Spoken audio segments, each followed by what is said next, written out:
Hey everybody, Michael Snyder, Pacific Northwest Weather Watch. Today is January 6th, and right now we are looking at the mid-level water vapor loop. Impressive looking storm here off the coastline here. The issue is these storms are kind of paralleling us here in the Pacific Northwest. No, we did get some active weather and some gusty winds the last few days. Nothing too extreme, but there is some potential here coming up. We'll take a look at the European model, and it shows some storm systems getting a little bit closer to the coastline here. We'll take a look at that, some of the precipitation we can expect, the snow amounts we're going to get across the higher terrain, ski conditions, landslide potential, and we'll go ahead and look at all that here in a moment. So checking out the jet stream coming across the Pacific. Here's the Pacific Ocean, Hawaii, Alaska, Washington, Oregon, BC here.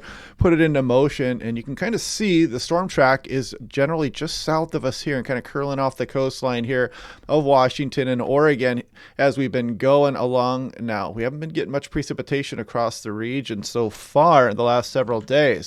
But now let's take a look at that. Total precipitation in inches on the most recent European run, last night's 10 p.m. run here on the 06Z. You can see just kind of light amounts here until we get into Friday night. We start getting some precip across some of the Willamette Valley, a little bit better than Puget Sound. Southwest Oregon, though, is going to get some pretty good precipitation amounts here as we go on in through the day Saturday. Then you can see some precipitation occurring for Seattle. The models have really been waffling back and forth on the amount of precip we can expect. You can see the Puget Sound not picking up much by the time we get into Sunday morning, but then we start picking up a little bit here in the Willamette Valley, up over an inch by this point. Across the southern Cascades. Coastal area is not too bad, though. But again, the storm track just not quite in our favor right now, but it is going to still bring some snowfall here over the next several days here to the Cascades, and it should help us sustain our decent snowpack right now. Now, this is looking at last night's European run, the control run. Watch this. You can see the first storm system kind of stay offshore here. Maybe some windy conditions for Vancouver Island here, up towards Haida Gwaii here, western BC.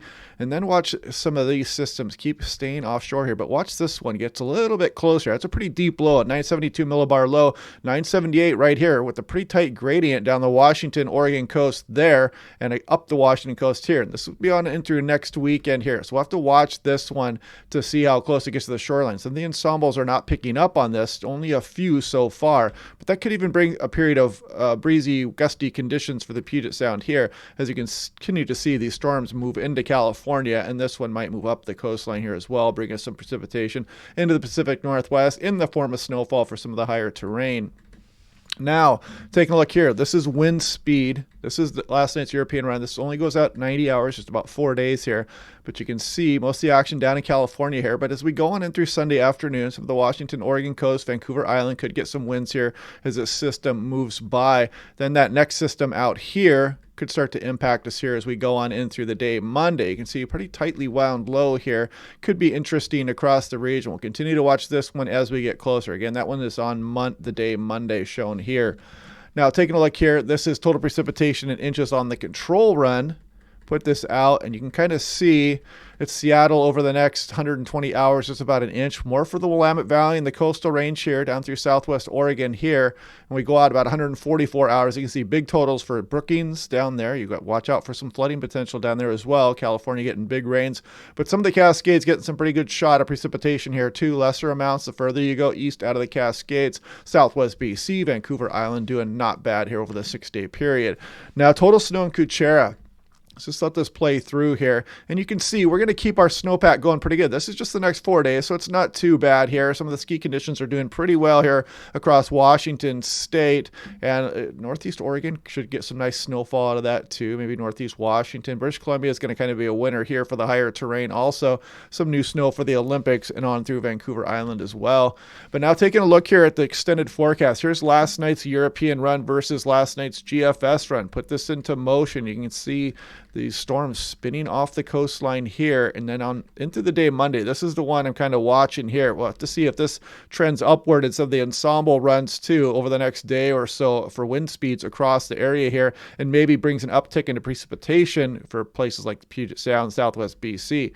But you can see the storm train continuing to move into California. Gulf of Alaska troughing remains active here, so we're going to continue with some chances here in the Pacific Northwest as far as precipitation is occurring. But you can see kind of towards the end of the run there, the 10-day period, this trough finally driving down through southwest and a little bit of a pattern change here, but still an active Gulf of Alaska trough, as you can see on both the GFS and the European at 10 days out. This is significant wave height and direction. So as we go on in through the days here, we go through Sunday. Some decent waves out there roaming around. You can see it extending really all the way from Vancouver Island down through Southern California here. And we're going to continue with the big waves on in through this week here at times, off and on, as these storms continue to build swells out here and then cast them towards the shoreline. So not bad at times for wave watching here along the Washington, Oregon coast over the next few days. It's pretty typical here as we go in through January. Now, looking at Southwest Oregon Regional Airport, you can kind of see the smatterings of different wind speeds showing up here. Not all the ensembles are in agreement here, but you can kind of see that Sunday night and Monday system coming up the coastline here. Kind of a little bit of a highlight of wind there with gusts up into the 40s on the ensemble mean. But if that storm continues to trend, these are going to increase here as well as potential winds as we go on in through Monday and Tuesday here. So you can kind of see this not great agreement with the ensemble runs coming on here. A lot of variability in the track of some of these storms. This is Astoria picking up a little bit on that system as it comes through the day Monday, but a lot of these ensembles don't have much in the way of wind for Astoria. So we're trying to consolidate things and see just what the track of some of these storms are going to be. This is Quileute, breezy conditions, potentially on into Monday as well. You can see the ensembles, again, not in great agreement here. Some of these just down into the 30 mile per hour range, and some of these much stronger up into the 50s here. So I expect some consolidation on where the storm is going to track probably by tomorrow. This is Stampede Pass. There's actually some east wind action going on here as the storm crawls up the coastline here and pulls some winds through the gaps of the Cascades again. We'll have to see how that trends as well. We had some power outages and some pretty good gusts going across the region here. The last round that we had the east winds all the way out to West Seattle. Normandy Park was without power. You know, it was a pretty good easterly wind event there. This is Orcas Island. You can see that system coming up here as well, but still not great model agreement here so far. We will double check back on this tomorrow. Seattle-Tacoma, just a small smattering of higher wind gusts across this time frame on and through Monday, but again, expect better model consolidation and agreement on in through tomorrow. This is the GFS. We've been looking at the European day by day, the Pacific North American oscillation. We are in positive territory now, which means the storms are out over the Pacific Ocean, which is lining up with this oscillation. But you can see the change as we go on in through mid-January, potentially to a negative territory here, and that would start to bring potentially some cooler weather into the area. We'll see how this goes. It was pretty darn warm yesterday. How'd you guys like that? I was out running yesterday and it was like 58 degrees. It felt like summertime out there. It was very nice. Now, taking a look here again, this is the positive phase of the Pacific North American oscillation, where the storm tracks are out over the Pacific Ocean aimed at California and kind of spinning up our coastline here with ridging closer to the continent or over the continent here. This is negative territory. So this is what the pattern of change may turn to as we go through mid-January, shown here. So we'll have to see how that trends. The model's been showing it for a few days now, so we'll continue to watch that. Now, this is snow in Washington. Check this out. You know, a lot of the trails are open for most ski areas here. You can see Alpental, Mount Baker, Mission Ridge, Crystal Mountain, Stevens Pass. Most of the trails are open. The base depth is pretty good here, and we should be adding to that over the next couple of weeks here too. And you can see most of the lifts are open here across the Pacific Northwest. Actually, this is just Washington State I did now. I will search up a good site for this on Oregon as well, and we'll check out some of the sites down there. I know Washington State has more ski resorts actually try to check out Whistler here too. It's one of my favorites up there. This is avalanche forecast by zone. Just remember, if you're going out in the backcountry here, the avalanche danger is still moderate, considerable along the west slopes of the North Cascades there as well. And you can click on these individual maps here, and it shows all kinds of good information, like below the tree line threat, near tree line, above. It shows the outlook. It shows the avalanche problem and what's going on. They even update this with pictures. This is just a great website for information. It's talking about the obvious signs the wind has been a player at Snoqualmie Pass. Nice picture there. A forecast discussion. They talk about snow levels, morning Friday, afternoon Friday, Friday night, evening and overnight, the wind speeds. Just all kinds of good stuff here on this website. Again, Northwest Avalanche Center shown. Now, this is looking at the landslide potential here across the Pacific Northwest. Over the last 3 days, we don't have much precipitation, so that's a good thing.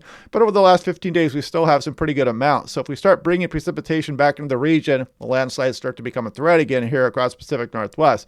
And usually these are pretty localized, but it is worth paying attention to this, especially if you are in some of the hilly areas of the Seattle metro area here. So right now, we're doing all right as far as the landslide potential is concerned across the Puget Sound region. So anyway, yeah, we're going to continue to bring an active storm pattern, but a lot of these are kind of skirting us up the coastline here. But just small changes in the tracks of these storms could bring some bigger impacts across the area here, but we look like we're going to get some nice snowfall as well.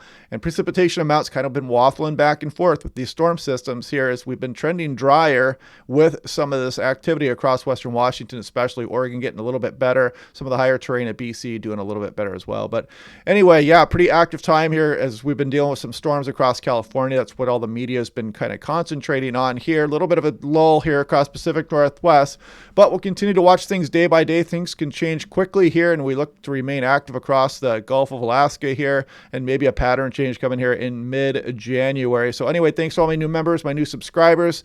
Click like, subscribe, turn your notifications on, and we'll do this again tomorrow.